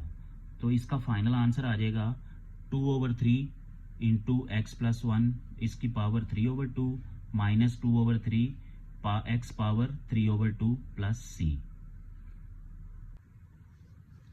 Next part, integration of x × √1 + √x। अब ये जो स्क्वायर रूट है ये इसके ऊपर भी है, तो सॉल्यूशन में रकम लिख ली। अब देखें ये थोड़ा सा कॉम्प्लिकेट फंक्शन हमें नज़र आ रहा है, तो हम क्या करेंगे कि इस वेरिएबल को किसी और वेरिएबल में चेंज कर लेते हैं। इस तरह करने से हमारा जो फंक्शन है वो थोड़ा सिंप्लीफाई हो जाएगा। तो हम क्या करेंगे कि ये जो लिखा है x², इसको हम t के बराबर फ़र्ज कर लेते हैं, किसी और वेरिएबल में ले जाते हैं, y के अलावा किसी और वेरिएबल में ले जाएं। तो इन दोनों साइड का हमने स्क्वायर किया तो ये स्क्वायर रूट कैंसिल होकर x हो गया और ये t² हो गया। अब अगर इन दोनों का डेरिवेटिव लेते हैं, डेरिवेटिव हम क्यों लेते हैं, याद रखें जब भी हम सब्स्टिट्यूशन कर रहे होते हैं तो जिस चीज़ को हमने फ़र्ज़ कर लिया है तो उसका डेरिवेटिव लेना ज़रूरी होता है। क्यों? क्योंकि ये जो dx है ये x की शक्ल में है, इसको भी हमने न्यू वेरिएबल की शक्ल में लेके जाना होता है। क्योंकि हमने इंटीग्रेशन करनी है तो उसके लिहाज से यहाँ पे वो वेरिएबल भी चेंज होना चाहिए। तो इसलिए इसका डेरिवेटिव किया, ये हो गया dx/dt। t के रिस्पेक्ट हमने दोनों तरफ डेरिवेट करना है, तो इसका डेरिवेटिव आ जाएगा 2t। अब ये जो नीचे वाला डी टी है इसको इधर ला के मल्टीप्लाई कर देंगे, या आप कह सकते हैं कि दोनों साइड पे डी टी को मल्टीप्लाई किया, इधर वाला कट हो गया और इधर वाला इसके साथ एडजस्ट हो गया। तो ये डी एक्स जो है ये 2t डी टी के बराबर आ जाएगा। अब यहाँ पे एक्स स्क्वेयर रूट को हमने टी के बराबर लिखा हुआ है, एक्स को टी स्क्वेयर के बराबर लिखा हुआ है और डी एक्स को 2t डी टी। तो इन तीनों की वैल्यूज़ यहाँ पे पुट कर दें। तो वैल्यूज़ पुट करके हमारे पास ये वाली रकम बन गई। एक्स की जगह पे हमने टी स्क्वेयर पुट कर दिया और एक्स स्क्वेयर रूट की जगह पे हमने ये टी पुट कर दिया और डी एक्स की जगह पे 2t डी टी पुट कर दिया। तो अब हमारे पास ये सारे का सारा जो इंटेग्रल है वो t की शक्ल में आ गया। अब इसे सिंप्लीफाई करें। अब ये जो t इधर मल्टीप्लाई हो रहा है ये इस वाले t के साथ मल्टीप्लाई होकर t पावर 3 बना देगा और 2 जो है ये इंटीग्रेशन सिंबल से बाहर आ जाएगा। तो ये हमारे पास फाइनल शक्ल बन रही है t power 3 square root 1 plus T D T. अब यहाँ पे इसे भी डेरिवेट करना मुश्किल है थोड़ा, क्योंकि दो फंक्शन आपस में मल्टीप्लाई हो रहे हैं और इनको आपस में हम मल्टीप्लाई करके सिंप्लीफाई नहीं कर सकते। तो इसको मज़ीद सिंप्लीफाई करने के लिए इस t वेरिएबल को हम एक और वेरिएबल में चेंज कर देते हैं। इस तरह क्या होगा, इस तरह करने से हमारे पास जो फंक्शन है वो सिंप्लीफाई हो जाएगा। तो आइए इसको किसी और वेरिएबल में चेंज करते हैं। तो ये जो रकम है 1 प्लस टी, इसको हमने u के बराबर फ़र्ज़ कर लिया किसी और वेरिएबल में। तो यहाँ से t किसके बराबर आ गया, ये 1 इधर आके माइनस हो गया, u माइनस 1, क्योंकि हमें 1 प्लस टी भी चाहिए वो हमने निकाल लिया, t भी चाहिए क्योंकि यहाँ पे t लिखा हुआ है, अब dt भी चाहिए हमें। तो इसका डेरिवेटिव लेंगे u के रिस्पेक्ट, तो ये हो जाएगा dt ओवर du और इसका डेरिवेटिव लेंगे तो 1 आ जाएगा और इसका डेरिवेटिव लेंगे तो 0 आ जाएगा और इसके नीचे जो du आया था वो इस तरफ आ जाएगा। तो लिहाजा ये dt is equal to du आ गया। तो ये तीनों चीज़ें हम यहाँ पे पुट करेंगे, 2 इधर और t पावर 3 यानी u माइनस 1 का क्यूब और इसकी जगह पे u स्क्वेयर रूट। अब इसको ओपन करें, इसका फार्मूला अप्लाई करें, u power 3 minus 3u square plus 3u minus 1, यानी इसका क्यूब ओपन किया और इसको भी हमने पावर 1/2 में लिख दिया। अब ये जो u पावर 1/2 है ये ब्रैकेट के अंदर हर एक के साथ मल्टीप्लाई कर दें। इसके साथ मल्टीप्लाई करेंगे 3 प्लस 1/2, इसके साथ मल्टीप्लाई करेंगे 2 प्लस 1/2, इसके साथ मल्टीप्लाई करेंगे 1 प्लस 1/2 और इसके साथ मल्टीप्लाई करेंगे तो यही u पावर 1/2 आ जाएगा। अब इसको मज़ीद सिंप्लीफाई करें, सिंप्लीफाई करेंगे तो ये 7/2 और ये 5/2 और ये 3/2 और ये 1/2 और साथ ही साथ हमने इन सब का अलग-अलग इंटेग्रल भी लिख दिया। जब आप यहाँ पे अलग-अलग इंटेग्रल लिखेंगे तो एक चीज़ का ध्यान रखना है, ये जो 2 है ये इस पूरी रकम के साथ मल्टीप्लाई हो रहा है, तो इसलिए आपको यहाँ पे रेड ब्रैकेट नज़र आ रही है। इसका मतलब है कि इन चारों को हमने इंटीग्रेट तो कर लेना है, लेकिन ये जो बाहर 2 है ये इन सब के साथ मल्टीप्लाई हो रहा है। तो आइए इन सब का जो है इंटेग्रल लेते हैं। अब हम इन सब का इंटेग्रल लिया और पावर रूल अप्लाई होगा सबका, और ये ब्रैकेट लिखे सब के शुरू में 2 लिखा हुआ है। तो ये 7/2 था, ये हो गया 7/2 प्लस 1 डिवाइडेड बाई 7/2 प्लस 1। ये 5/2 था प्लस 1 और ये भी इधर प्लस 1 हो गया।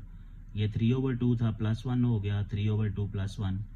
ये 1/2 था 1/2 प्लस 1 1/2 प्लस 1। अब इसको सिंप्लीफाई किया तो 9/2 हो गया, नीचे भी 9/2। इसको सिंप्लीफाई किया 7/2, नीचे भी 7/2।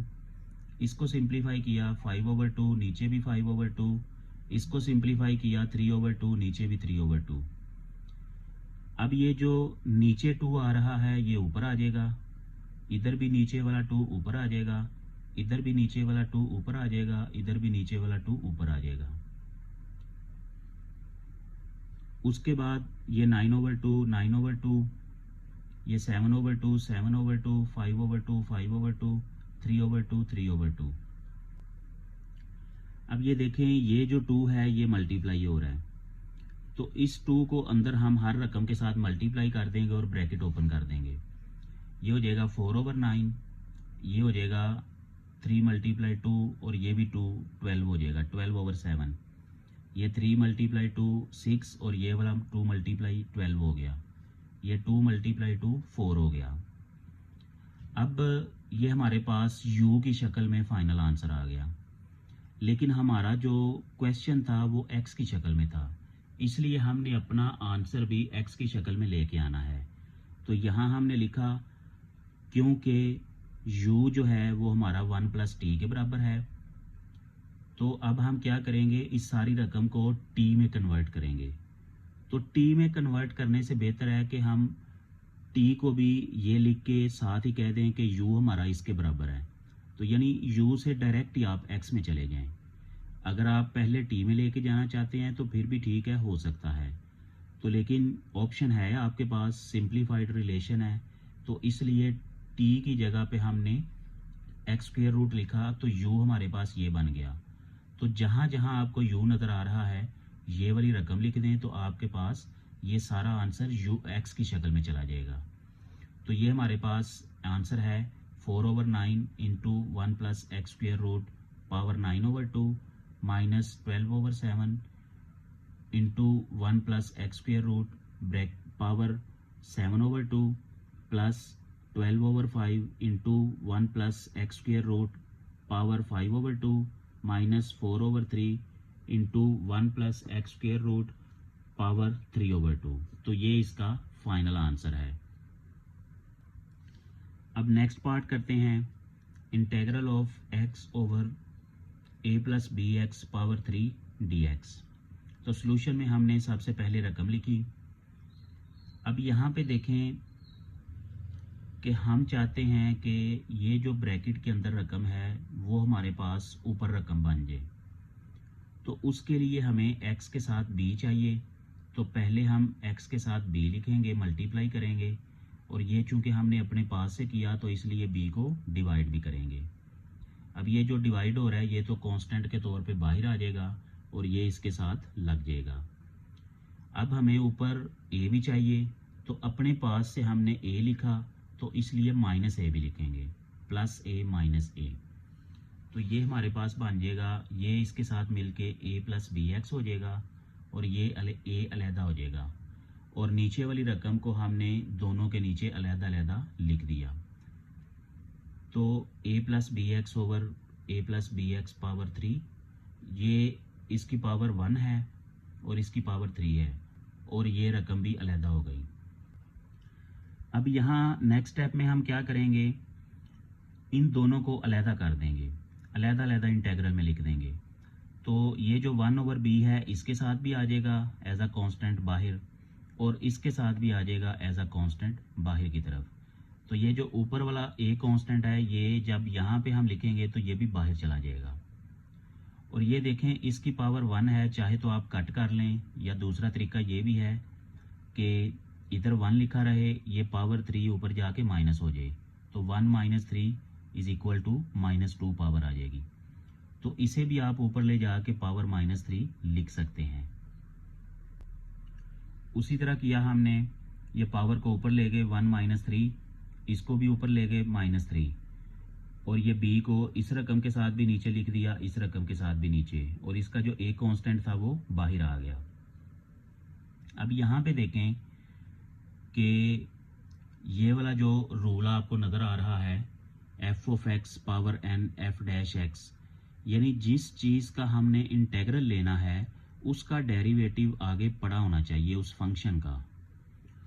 तो इसका चूंकि हमने इंटेग्रल लेना था तो इसका डेरिवेटिव आगे नहीं पड़ा हुआ। पहले देख लें कि इसका डेरिवेटिव है क्या।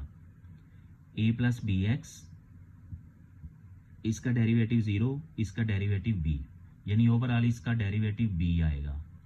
तो वो यहाँ पे मौजूद नहीं था, तो इसलिए ये b हमने अपने पास से लिखा। तो अपने पास से लिखा है तो इसलिए इसे डिवाइड भी करना पड़ेगा। सेम यही कॉन्सेप्ट यहाँ पे यूज़ हुआ है। तो ये b हमने अपने पास से लिखा क्योंकि इसका जो डेरिवेटिव है यहाँ पे मौजूद होना चाहिए। तो ये जो नीचे वाला b है ये नेक्स्ट स्टेप में बाहर आ जाएगा, इसके साथ मल्टीप्लाई होकर स्क्वेयर हो जाएगा। इधर वाला भी नीचे जो b है ये इधर आके b स्क्वेयर हो जाएगा। और ये जो b है ये यहाँ पे अभी प्रेजेंट है, ये भी अभी प्रेजेंट है। अब हम इसकी इंटीग्रेशन करेंगे तो ये वाला जो b है ये इसकी इंटीग्रेशन में यूज़ हो जाएगा एज अ डेरिवेटिव।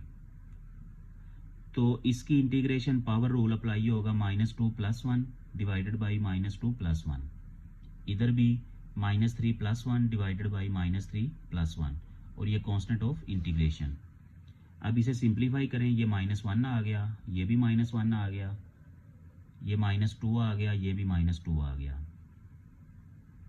अब ये जो -1 है इसका मतलब है कि ये रकम नीचे आ जाएगी और ये +1 हो जाएगी, और इस माइनस का मतलब है कि ये शुरू में आ जाएगा। तो इस सारे का आंसर बन गया -1/b² × a + bx। और ये जो माइनस है ये इससे मल्टीप्लाई होकर प्लस हो गया और ये नीचे दोनों रकमें आपस में मल्टीप्लाई हो जाएंगी, और इसकी भी पावर माइनस है तो इसलिए ये नीचे आके +2 हो गई। तो ये c। तो ओवरऑल ये हमारा आंसर है। अब नेक्स्ट पार्ट करते हैं, x⁵ × √x3 + 1। अब इसमें हम क्या करेंगे, हम चाहते हैं कि x⁵ + 1 इसको थोड़ा सा सिंप्लीफाई करें। तो उसके लिए असल में ये जो इंटीग्रेशन के सवाल है ना, इसमें हर सवाल का जो सॉल्व करने का स्टार्टअप है वो थोड़ा थोड़ा डिफरेंट होता है। वो कैसे हमें पता चलता है, ये देखें, थोड़ा नीचे देखें कि ये रकम और ये रकम सेम हमें नज़र आ रही है। तो इसलिए हमने क्या किया कि ये जो x⁵ है इसको भी x⁵ + 1 की शक्ल में किसी तरीके लेके आए। तो उसके लिए पहले हमें इसको ब्रेक करना पड़ेगा, x⁵ x⁵2। उसके साथ अब ये 3 के साथ हमने मल्टीप्लाई किया और डिवाइड किया। ये क्यों किया? ये इसलिए किया ताकि ये इस चीज़ का डेरिवेटिव बन जाए। तो इस चीज़ का डेरिवेटिव क्या होता है? 3x⁵2। अब x⁵2 तो है हमारे पास, 3 नहीं था, तो उसको लिखा। तो उसको लिखने के लिए हमने नीचे डिवाइड भी लिखा। अब नीचे जो डिवाइड है ये बाहर ले आए, ये अभी हमारे काम का नहीं। ये जो 3 है इसको इसके साथ अटैच कर दें और ब्रैकेट में लिख दें। अब इस रकम को बनाने के लिए हमें +1 भी चाहिए, तो x⁵ के साथ ही हमने +1 भी लिख दिया। अब +1 लिखा है तो -1 भी लिखना पड़ेगा, तो ये लिख दिया x⁵ + 1 - 1। ये वाली रकम ऐसी चल रही है साथ साथ। अब इसको हम इस तरह लिख सकते हैं कि x⁵ + 1 को अलहदा कर दिया और -1 को साइड पे कर दिया। और याद रखें यहाँ डबल ब्रैकेट यूज़ होगी, ये वाली ब्रैकेट इसकी है और ये वाली ब्रैकेट इसकी है, क्योंकि ये ऑलरेडी हमारे पास ब्रैकेट है। अगर ये आप ब्रैकेट नहीं लिखेंगे तो सारा क्वेश्चन का कॉन्सेप्ट ही गलत हो जाएगा। अब नेक्स्ट स्टेप में हम क्या करेंगे कि इस रकम को इस ब्रैकेट में मल्टीप्लाई कर देंगे। अब इस ब्रैकेट में हमारे पास 2 रकमें हैं, एक ये रकम है ब्रैकेट के अंदर और एक ये रकम है। इसको अगर हम लिखें तो ये हो जाएगा x⁵ + 1 पावर 1/2, बल्कि इसको हम कर देते हैं पावर 1/2। ये इसका ख़त्म कर दें। तो इसको हमने अंदर मल्टीप्लाई कर दिया, इसके साथ भी और इसके साथ भी। इसके साथ जब करेंगे इसकी पावर है 1, इसकी पावर है 1/2, ये दोनों प्लस हो जाएंगी। और इसके साथ जब मल्टीप्लाई करेंगे तो यही सारी रकम आ जाएगी। तो ये यहाँ पे लिखी हुई है। अब इसको सिंप्लीफाई कर लें तो 3/2 आ गया, और ये ऑलरेडी सिंप्लीफाइड है, तो ये 3x⁵2 साथ साथ आ रहा है। अब नेक्स्ट स्टेप में हम क्या करेंगे कि ये जो ब्रैकेट के अंदर दोनों रकमें हैं इनको ओपन करेंगे और ये जो इंटेग्रल है इन दोनों का अलग-अलग लिख देंगे। उसके साथ हमें क्या करना पड़ेगा, ये 1/3 जो है इस रकम के साथ भी लिखना पड़ेगा, इसके साथ भी लिखना पड़ेगा। और ये जो 3x² है ये भी मल्टीप्लाई हो रहा है इससे, यानी कि इसके साथ भी लिखना पड़ेगा, इसके साथ भी लिखना पड़ेगा, और dx भी दोनों के साथ लिखना पड़ेगा। तो यहाँ हमारे पास दोनों का अलग-अलग इंटेग्रल बन जाएगा। आइए देखते हैं। तो यहाँ देखें, ये 1/3 और ये 3x² dx, ये सारा मिला के एक रकम बन गई, और इसको भी अंदर मल्टीप्लाई किया तो ये हमारे पास एक रकम बन गई। तो अब इसकी इंटीग्रेशन इजी है, बहुत सिंपल है। इसकी इंटीग्रेशन करेंगे तो ये जो ब्रैकेट वाली रकम है, इसका डेरिवेटिव यहाँ पे मौजूद होना चाहिए, और ये मौजूद है, क्योंकि इसका डेरिवेटिव होता है 3x² और इसका डेरिवेटिव 0। तो यानी हमें 3x² चाहिए, तो वो इधर प्रेजेंट है। इसी तरह इसका भी ये ब्रैकेट वाली रकम का डेरिवेटिव इधर प्रेजेंट होना चाहिए, जो कि है।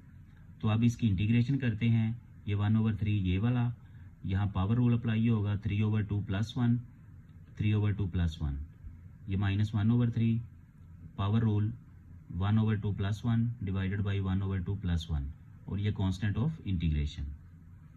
इनको सिंप्लीफाई करें, 5/2, नीचे भी 5/2, इसको सिंप्लीफाई करें 3/2, नीचे भी 3/2, और ये c। अब ये जो नीचे 2 है ये ऊपर चला जाएगा, और ये 3 इस 5 से मल्टीप्लाई होके 15 हो जाएगा। ये 2 ऊपर चला जाएगा, ये 3 इस 3 से मल्टीप्लाई होके 9 हो जाएगा। तो ये हमारे पास इसका फाइनल आंसर बन जाएगा 2/15 into x3 + 1, 5/2 minus 2/9 into x3 + 1 power 3/2 plus c। अब नेक्स्ट पार्ट है पार्ट नंबर 11।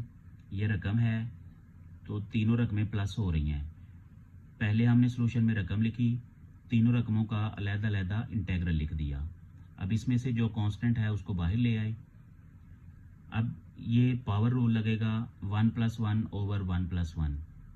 अब यहाँ पे देखें 3 पावर x, यानी कोई कांस्टेंट है तो उसकी पावर में वेरिएबल आ रहा है।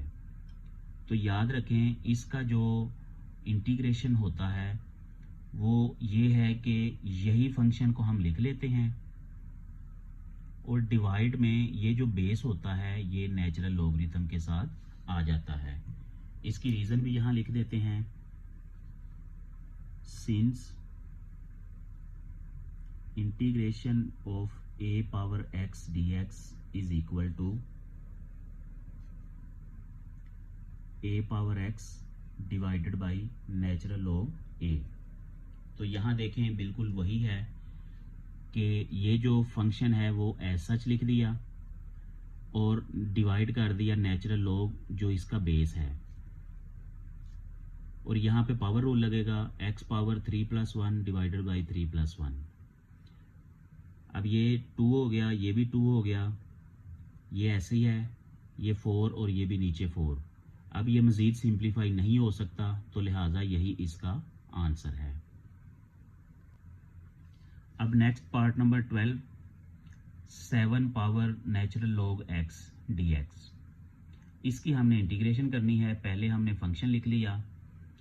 अब ये लॉगरिथम की एक प्रॉपर्टी है कि अगर आपके पास कोई बेस है और उसकी पावर में नेचुरल लॉग आ रहा है, तो यहाँ वाला नंबर और यहाँ वाला नंबर, इनको आपस में इंटरचेंज हम कर सकते हैं। तो ये लॉगरिथम की प्रॉपर्टी है। इधर भी हम ऐसे ही करेंगे। ये जो पावर है, ये जो नंबर है x, ये इधर आ जाएगा और ये वाला इधर आ जाएगा। तो इसलिए इन दोनों की जगह चेंज कर दी ये वाली प्रॉपर्टी यूज़ करके। अब ये तो ओवरऑल कांस्टेंट बन गया, तो सिंप्लीफाई क्या करेंगे, पावर रूल अप्लाई कर देंगे, क्योंकि ये तो पावर है और पावर जो है कांस्टेंट है। तो पावर रूल अप्लाई किया, x power natural log 7 + 1 divided by natural log 7 + 1, और साथ में हमने c लिख दिया, कांस्टेंट ऑफ इंटीग्रेशन। तो यही इसका आंसर है। अब next part number 13। Part number 13 की रकम है 1/1 + √2 + x। सॉल्यूशन में रकम लिखी। अब नीचे वाली रकम को हमने रैशनलाइज करना है।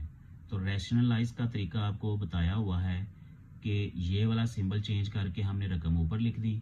अब चूंकि ये हमने ऊपर लिखी है तो नीचे भी लिखनी है। यानी कि हमने इस रकम से इसका जो कॉन्जुगेट है उसको मल्टीप्लाई भी कर दिया, डिवाइड भी कर दिया। अब ये ऊपर 1 है तो एज सच रकम आ जाएगी और नीचे पहली रकम का स्क्वायर माइनस दूसरी रकम का स्क्वायर। तो दूसरी रकम में ये स्क्वायर और स्क्वायर रूट आपस में कट हो जाएंगे और नीचे हमें मिलेगा 1 माइनस 2 प्लस एक्स। अब इसकी ये ब्रैकेट ओपन करेंगे तो ये हो जाएगा 1 माइनस 2 माइनस एक्स। ऊपर वाली रकम वैसे ही है, तो ये ब्रैकेट ओपन की, इन दोनों को सॉल्व करेंगे, -1 माइनस एक्स आ जाएगा। अब यहाँ से माइनस कॉमन लिया तो ये आ गया 1 प्लस एक्स, वो जो माइनस कॉमन लिया ये ऊपर आके यहाँ पे माइनस हो गया। अब यहाँ पे इस माइनस को हमने अंदर मल्टीप्लाई कर दिया तो ये वाली रकम -1 हो जाएगी और ये प्लस की हो जाएगी। तो इसकी तरतीब हमने चेंज कर दी कि जो रकम प्लस हो गया उसको शुरू में लिख दिया और जो माइनस हो गया उसको बाद में लिख दिया। अब इसको सिंप्लीफाई करना थोड़ा मुश्किल है, इसलिए हम इसे दूसरे वेरिएबल में शिफ्ट कर लेते हैं। तो x को हम t में लेके जाएंगे, तो लिहाजा जहाँ जहाँ हमें x मिलेगा वहाँ हम t चेंज करेंगे और dx में भी इसको भी चेंज करना है। तो ये जो रकम है 2 प्लस एक्स स्क्वायर रूट, इसको हमने t के बराबर लिख लिया। अब जब t स्क्वायर करेंगे तो इसका स्क्वायर रूट ख़त्म हो जाएगा इस तरफ, और ये जो 2 है इसको हम 1 प्लस 1 में ब्रेक करते हैं। क्यों ब्रेक करते हैं? क्योंकि नीचे हमारे पास x प्लस 1 लिखा हुआ है, यहाँ x के साथ 2 था, यहाँ x के साथ 1 है, इसलिए इस x प्लस 2 को हम x प्लस 1 बनाना चाह रहे हैं। तो ये जो 1 है ये इधर आ जाएगा, ये हो जाएगा t square minus 1 is equal to x plus 1। तो यहाँ देखें 2 प्लस एक्स स्क्वायर रूट, इसकी जगह पे हम t लिखेंगे और इसकी जगह पे t स्क्वायर माइनस 1 लिखेंगे, और साथ हमने dx को भी चेंज करना है, तो लिहाजा दोनों तरफ हम डेरिवेटिव ले लेते हैं t के रिस्पेक्ट। t स्क्वायर माइनस 1 इसका डेरिवेटिव आ गया 2t, क्योंकि इसका डेरिवेटिव 0 है, और इसका डेरिवेटिव आ गया dx ओवर dt।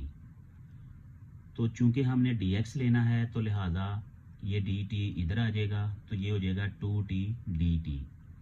तो dx इसके बराबर आ गया। अब हम इस फंक्शन को पूरे को t की शक्ल में चेंज कर देंगे।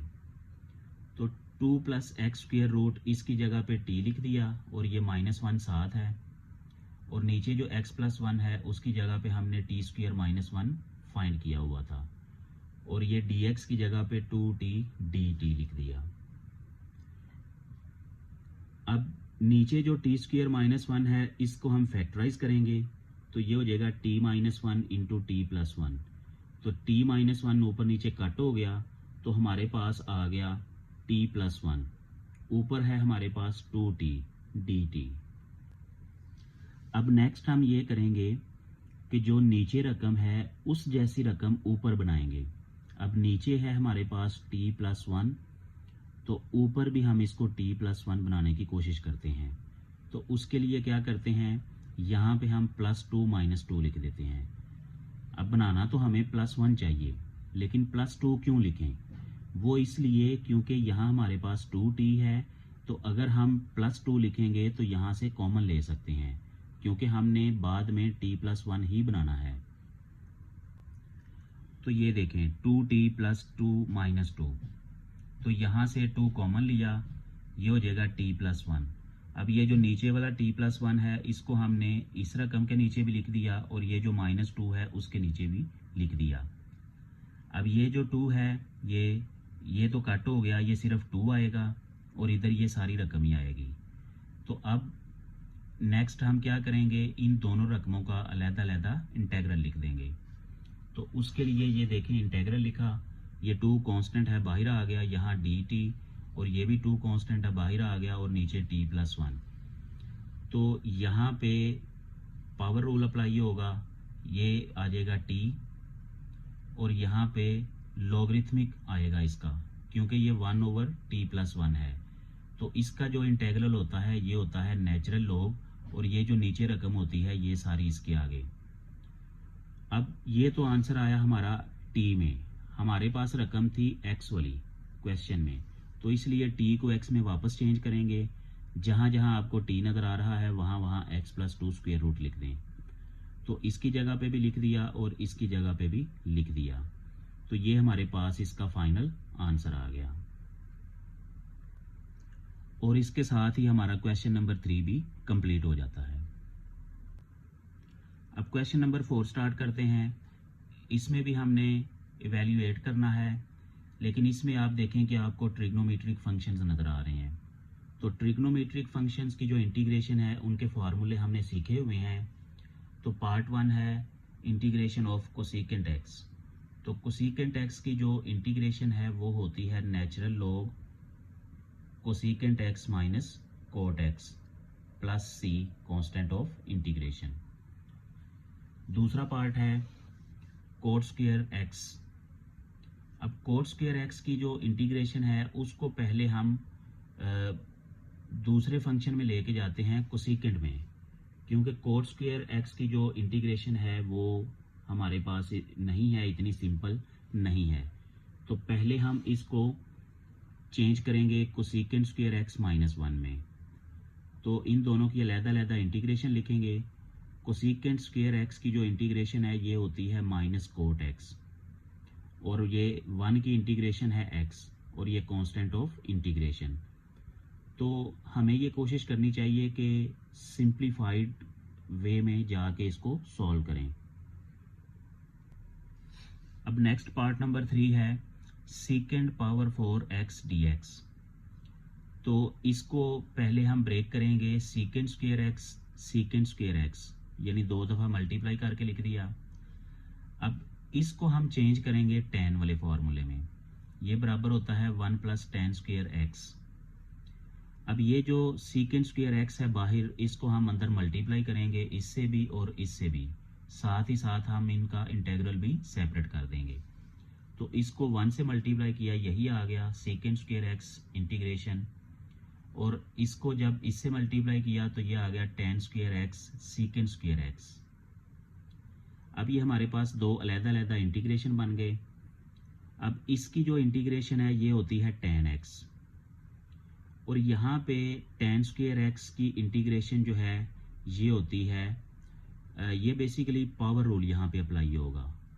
तो इसका पावर रूल लगाने के लिए ज़रूरी है कि tan x का आगे डेरिवेटिव प्रेजेंट हो। ये रीज़न भी है यहाँ पे, यानी f ऑफ x का डेरिवेटिव आगे पड़ा हो, f डैश x। तो tan x का डेरिवेटिव होता है सेकेंड स्क्वायर x, तो लिहाजा इस पे पावर रूल अप्लाई होगा। तो फंक्शन है हमारे पास tan x, तो इसकी पावर 2 प्लस 1 हो जाएगी, क्योंकि अभी इसकी पावर 2 है। तो ये 2 प्लस 1 डिवाइडेड बाई 2 प्लस 1, तो ये 3 हो जाएगा, ये भी 3 हो जाएगा, ये कांस्टेंट ऑफ इंटीग्रेशन। तो ये हमारे पास इसका फाइनल आंसर है tan x plus tan cube x divided by 3 plus c। अब नेक्स्ट है part number 4, integration of sine x multiply cos 7x dx। तो सोल्यूशन में हमने पहले रकम लिखी। अब यहाँ पे दो फंक्शन मल्टीप्लाई हो रहे हैं, तो इसका फॉर्मूला है हमारे पास, इसके शुरू में 2 होना चाहिए जो कि अभी यहाँ पे नहीं है।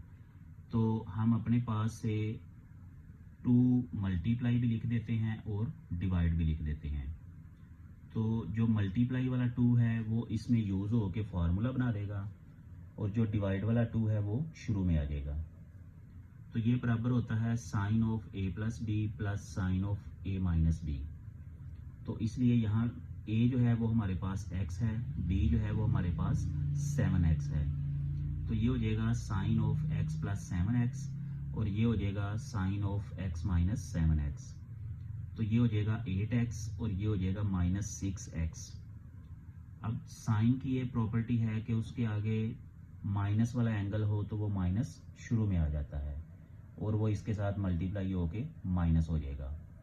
साथ ही हमने क्या किया कि ये ब्रैकेट ओपन कर दी और इन दोनों का अलग-अलग इंटेग्रल लिख दिया, और ये 1/2 दोनों से मल्टीप्लाई हो रहा है, तो लिहाजा दोनों से यहाँ पे मल्टीप्लाई लिखेंगे। 1/2 integral sine 8x dx minus 1/2 integral sine 6x dx। अब इसकी जो इंटीग्रेशन करनी है, इसकी इंटीग्रेशन के लिए ज़रूरी है कि जो साइन के आगे या ट्रिग्नोमेट्रिक फंक्शन के आगे एंगल होता है, अभी इस वक्त एंगल है 8x, तो इस एंगल का डेरिवेटिव यहाँ पे प्रेजेंट होना चाहिए, जो कि अभी नहीं है। तो हम क्या करेंगे, यहाँ पे 8 लिख दिया अपने पास से ये वाला, और साथ ही इसको डिवाइड भी कर दिया क्योंकि अपने पास से लिखा है। इसी तरह इधर इस एंगल का डेरिवेटिव 6 है, तो वो भी यहाँ पे प्रेजेंट होना चाहिए, वो अपने पास से लिखा, तो साथ ही हमने ये वाला 6 डिवाइड भी कर दिया। अब ये वाला जो 8 है कांस्टेंट है, बाहर आ जाएगा, तो ये मल्टीप्लाई होके 16 हो जाएगा, और ये वाला 6 मल्टीप्लाई होके 12 हो जाएगा। अब ये तो 1/16 हो गया। अब साइन की जो इंटीग्रेशन है ये होती है माइनस कोज, माइनस को हमने शुरू में लिख दिया, और कोज 8x, और साइन की जो इंटीग्रेशन है वो कोज है, माइनस कोज, तो वो वाला माइनस इस माइनस से मल्टीप्लाई होके प्लस हो गया, और ये वाला कांस्टेंट ऑफ इंटीग्रेशन। तो इस पार्ट का फाइनल आंसर आ गया हमारे पास -1/16 into cos 8x plus 1/12 cos 6x plus c। अब पार्ट नंबर 5 करते हैं। Integral of cos cube x minus sine cube x divided by cos x minus sine x। Solution में रकम लिखी। अब ऊपर वाले फंक्शन का हम क्यूब फार्मूला अप्लाई करेंगे। ये हमें पता है, ये फार्मूला होता है since a3 minus b3 is equal to a minus b into a square plus a b plus b square. तो ये वाला फार्मूला हमने यहाँ पे अप्लाई किया। पहले हम इसको क्यूब की शक्ल में लिखेंगे, इसे भी लिखेंगे cos x minus sine x, और कोज एक्स का square plus cos x multiply sine x plus sine x का स्क्वेयर। अब ये वाला फैक्टर ऊपर नीचे कट हो जाएगा, तो ऊपर हमारे पास बचेगा cos square x plus cos x sine x plus sine square x. अब यहाँ पे देखें, ये दो रकमें हैं हमारे पास, एक ये वाली और एक ये वाली। इन दोनों को अगर हम प्लस कर दें इकट्ठा, वैसे तो ये प्लस हो रही हैं तीनों रकमें, तो ये दोनों रकमें मिलके क्या बन जाएंगी, कोस square x plus sine square x. तो ये किसके बराबर होता है, ये 1 के बराबर होता है। Cos square x plus sine square x is equal to 1। तो इसलिए इसकी जगह पे हमने 1 लिख दिया, और ये वाला कोस एक्स साइन एक्स वैसे ही आ गया। अब यहाँ पे हमने 2 लिखा अपने पास से, और उसके लिए हमें 2 डिवाइड भी करना पड़ेगा। अब ये क्यों किया, क्योंकि इस सारी रकम को हम साइन 2x बनाना चाहते हैं, क्योंकि यहाँ पे 2 ट्रिग्नोमेट्रिक फंक्शन है, तो ये वाला फार्मूला अप्लाई करके हम 1 ट्रिग्नोमेट्रिक फंक्शन में इसे ले आएंगे। तो ये फार्मूला है हमारे पास sine 2x is equal to 2 sine x cos x। तो इसलिए हमने यहाँ पे 2 लिखा, क्योंकि ये 2 नहीं था।